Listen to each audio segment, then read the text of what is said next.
Hello mga Hello Kitty collectors, mga Hello Kitty sisi, love na love natin si Hello Kitty.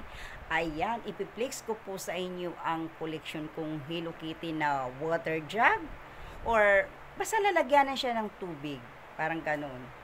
Ayan, ipipakita ko po sa inyo ang aking Hello Kitty. Ayan, ang ganda ni Hello Kitty. Oh, ayan siya.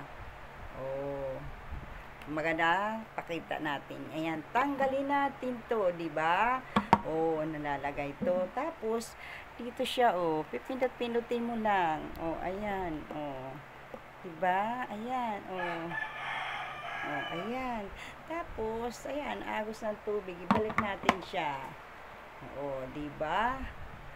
Ayan, si Hello Kitty. Kulay pink din, oh. Ang cute-cute na kanyang ribbon. Oh, tapos may isa pa po akong ipapakita sa inyo. Nabili ko po siya sa Japan.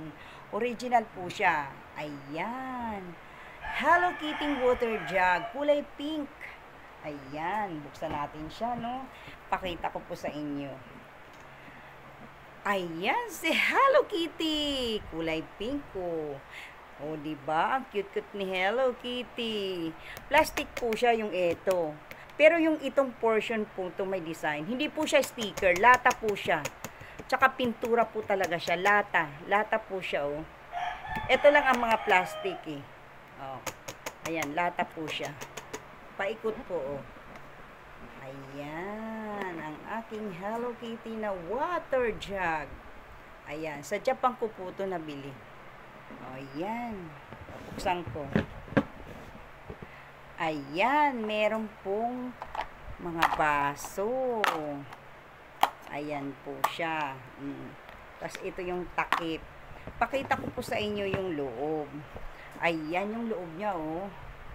Para siyang yung sa rice cooker.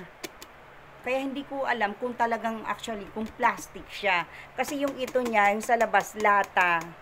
Pero ang pintura talaga siya. Pero yung ito lang yung plastic, pero ito lata.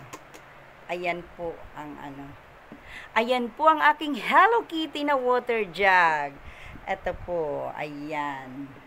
Ipakita ko tong isa para medyo mabigat lang, malaki. Ayan.